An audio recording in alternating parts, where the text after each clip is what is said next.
დავიწყოთ მარშით, რომელიც იგეგმება ბათუმში 2 აგვისტოს. ახლა ბათუმი ალბათ განსაკუთრებით გახდა ისეთი ადგილი, სადაც მოქალაქეების დიდი რაოდენობა ამ ზაფხულში არის თავმოყრილი, ხომ?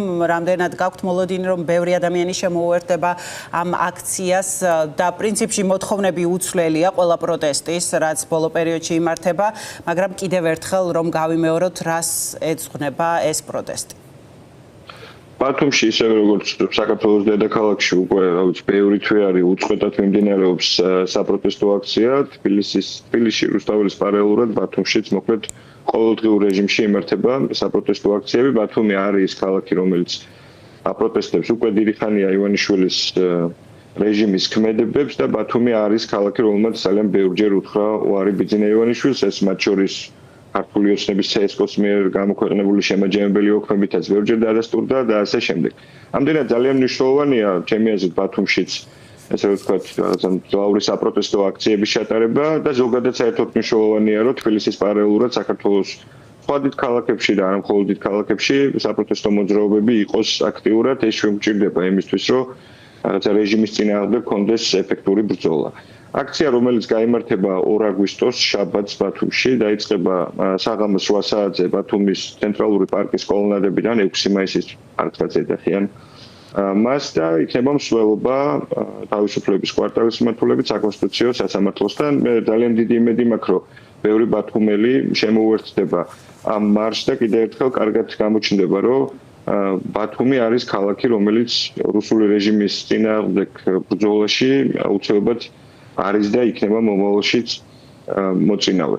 მთავარი ამბები, რის გამოც ეს ევროპული მარში ბათუმში იმართება, რა თქმა უნდა, მოთხოვნები არის უცვლელი, ეს არის მხოლოდ თავისუფალი არჩევნების მოთხოვნა და ასევე ძალიან მნიშვნელოვანია ის, რომ აქ შეკრებილი ადამიანები კიდევ ერთხელ მკაფიოდ იტყვიან ვარს იმ რუსულ სპეცოპერაციაზე, რომელსაც ზოგიერთები რაღაცა ადგილობრივ არჩევნებსაც კი ეძახიან, აი მათ შორის თქვენს წინას მომარს უსმენდი ახლა ლელოს წარმომადგენელს და სიმართლე გითხრათ, ვერაფრით მივხვდი, რატო აპირებს ის მისი პარტია ამ არჩევნებში მონაწილეობას, იმასაც კი ვერ ამბობენ ღიად, რომ რაღაცა შედეგის მიღწევა შეუძლიათ, ეგ ამოგლეჯა სიტყვასაც კი აღარ ხმარობენ და ამ ყველაფრის ფონზე განსაკუთრებით მნიშვნელოვანია ის, რასაც აკეთებს სხვა ოპოზიციური და პროდესალური პოლიტიკური პარტია და ასევე მათთან ერთად სამოქალაქო ორგანიზაციები გუშინ განცხადება გაკეთა არა მხოლოდ პროდესალური პოლიტიკური პარტიების მხრიდან, არამედ ასევე გაკეთა განცხადება იმ სამოქალაქო აქტივისტებისა თუ სამოქალაქო ორგანიზაციების მიერაც, რომლებიც ბათუმში არიან მთავარი სული შემქმნელები ამ საპროტესტო მოძრაობაში. ახსენეთ, რომ ბათუმში უწყვეტად მიმდინარეობს ეს პროცესი და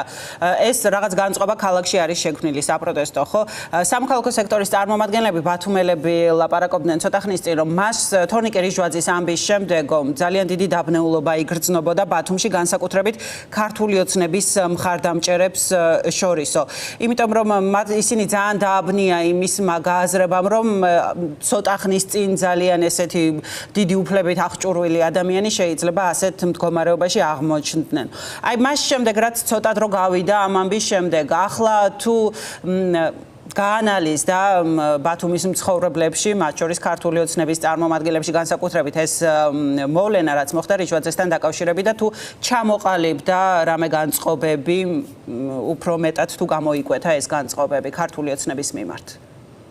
განწყობები ზოგადად ქალაქში ყველგან ყველაფეხის ნაბიჯზე იგრძნობა, რომ რაღაცა ეს არ არის ივანიშვილისთვის სასურველი განწყობები, პირიქით რეჟიმის წინააღმდეგ არის განწყობა ყველგან და ყველაფერში ბათუმში არის, სადაც არ უნდა მოხდეთ ნებისმიერ უბანში, სუპერმარკეტსა, აფთიაქში თუ რა ვიცი კლინიკაში, ყველგან მოკლედ ერთი და იგივე რაღაცა განწყობას შეამჩნევთ. რაც შეეხება თვითონ ოცნების მხარდამჭერებში, ხო წარმოუდგენელია, რომ მათ არ ქონდეთ რაღაცა განწყობების შეცვლილი და ისინი ცოტა უფრო მეტად არ ფიქრობდნენ იმაზე, რაც მათ თავს ხდება. თორნიკე რიჟვაძე იყო ამ ქვეყანაში ერთ-ერთი ყველაზე გავლენიანი ადამიანი, აჭარის მთავრობის თავმჯდომარეობა თავისთავად არის ძალიან დიდი პოლიტიკური თანამდებობა ჩვენს ქვეყანაში და თუ ამას დავამატებთ იმ ფინანსურ რესურსებს, რომელიც მისი და მისი გუნდის ირგვლივ რაღაცა იკრიბებოდა ბოლო წლების განმავლობაში, ყველანი კარგად ხვდებით, რომ აქ რაღაცა მარტივ ამბავთან არ ჰქონდა საქმე. და როცა თორნიკე რიჟვაძე რეჟიმს მიყავს იმ მდგომარეობაში, რა მდგომარეობაშიც მიიყვანა და რა მდგომარეობაში ჩააგდო, ხო, პრაქტიკულად სასწაულით გადაურჩა სიკვდილს და კიდევ ერთხელ უსურვებ მას ბუნებრივია ჯანმრთელობას, მაგრამ იმ დანაშაულებზე შესაძლოა დანაშაულებს, რომელიც პრინციპში დარწმუნებული ვარ, რომელიც ძალიან ბევრი ბათუმელია დარწმუნებული მასა და მისი გუნდის წევრებს აუცილებლად მოუწევთ პასუხისგება, ისევე როგორც სხვებს. ხო, როცა თორნიკე ჟვაძეს ეს ამბავი დაემართა, როცა იქ რაღაცა მინისტრის მოადგილეები დაიჭირეს, პრაქტიკულად ყველა ვინც არ არის თანამდებობაზე, ეხა დასაჭერთა სიაშია და ყველა მათგანს აღარც იმალება, რომ რაღაცა ფულს თხოვს ბიძინა ივანიშვილი, ალბათ ხო ისინი მშვიდად ვერ იქნებიან. ყველა გრძნობს, რომ ყველა მათგანის კარებთანაც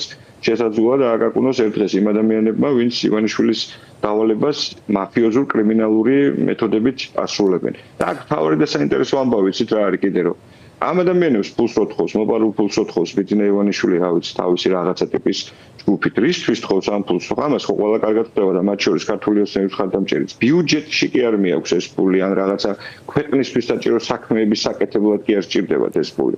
ქართულ ხალხზე მოპარული ფული ბიძინა ივანიშვილს უნდა დაუბალანსონ თუ რა ვიცი, დაუკომპენსირონ ის ზარალი, რაც მას მიადგა ბოლო პერიოდის განმავლობაში ქართული ხალხის წინააღმდეგ, ქართული დემოკრატიის წინააღმდეგ გადადგმული ნაბიჯების გამო.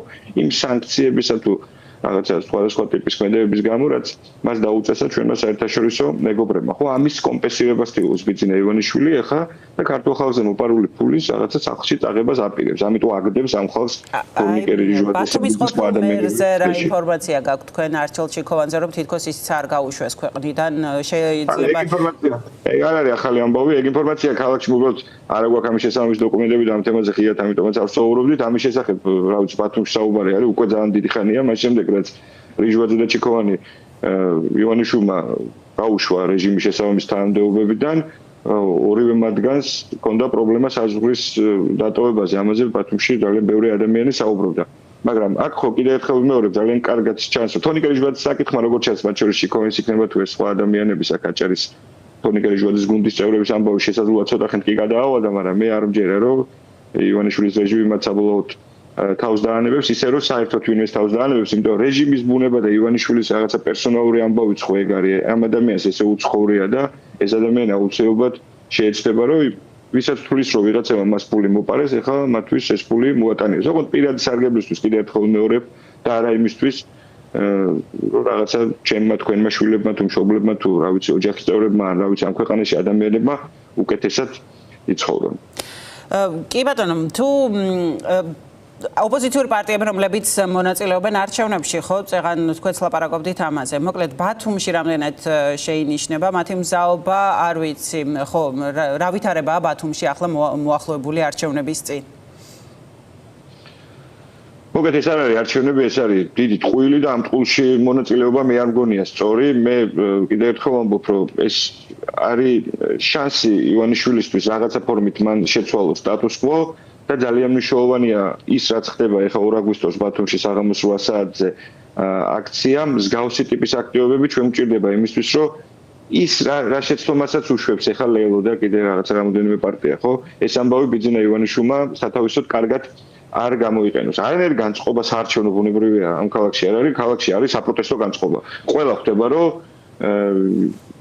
სამართლიანთან მიახლოებული არჩევნები მაინც თუ არ ჩავატარეთ, გამორიცხულია მას არჩევნები არ ქვია და ტყულში მონაწილეობა არ უნდა მიიღო. ანუ მანამ სანამ არ იქნება წესები შეცვლილი, მანამ სანამ ივანიშვილი არ დაიხევს უკან, არ გამოუშვებს პოლიტიკურ პატიმრებს, არ ჩაატარებს ამ ქვეყანაში ახალ საპარლამენტო არჩევნებს, სხვა ნებისმიერი ფორმით რაღაცა ამბავით შეყოლა ბიძინა ივანიშვილზე არის მასთან რაღაცა ერთგვარი თანამშრომლობა და სტატუს კვოს შეცვლის მცდელობა იქნება აუცილებლად მოყვება ამას ივანიშვილის მხრიდან. აი ერთსაც კითხავთ. მოკლედ მინდა კითხოთ აუცილებლად იმაზე, რომ აი კახა კალაძეზე შეიძლება არ არის თქვენი ინტერესის სფერო, ახლა ის იქნება მერობის კანდიდატი თუ არა, მაგრამ თუ ის გახდება საბოლოოდ მერობის კანდიდატი, ეს რამდენად იქნება გარანტია მისთვის, რომ არ აღმოჩნდეს იგივე მაგალითად ჟვაძის ან სხვა ადამიანების მდგომარეობაში, რომლებიც ახლა არიან დაკავებულები თუნდაც.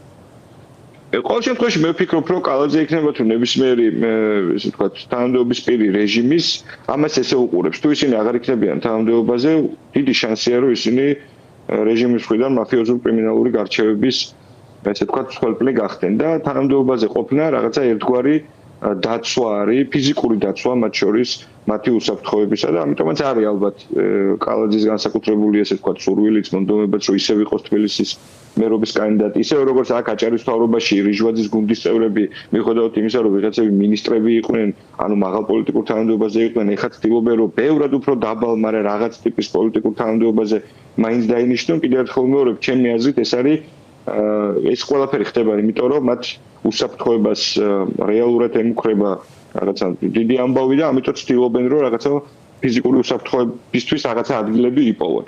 იქნება თუ არა კალაძე კანდიდატი სიმართლე გითხრათ არ ვიცი, ზოგადადაც კიდევ ერთხელ ვამბობ რომ იმაჩნია რომ ეხლა ამ ქვეყანაში პროცესები სწორად და კარგად მიდის გულისხმობ იმ ნაწილს, როცა მოსახლეობის დიდი უმრავლესობა სწორად აცნობიერებს რომ რეჟიმის წინააღმდეგ შეურიგებელი ბრძოლა საჭირო და ამ ბრძოლის მთავარი შემადგენელი ნაწილი არის მასთან ართანამშრომლობა. ართანამშრომლობა ეგრეთ წოდებულ არჩევნებში, ართანამშრომლობა ყულუკიანის ეგრეთ წოდებულ კომისიაში არ მისვლაში და ასე შემდეგ.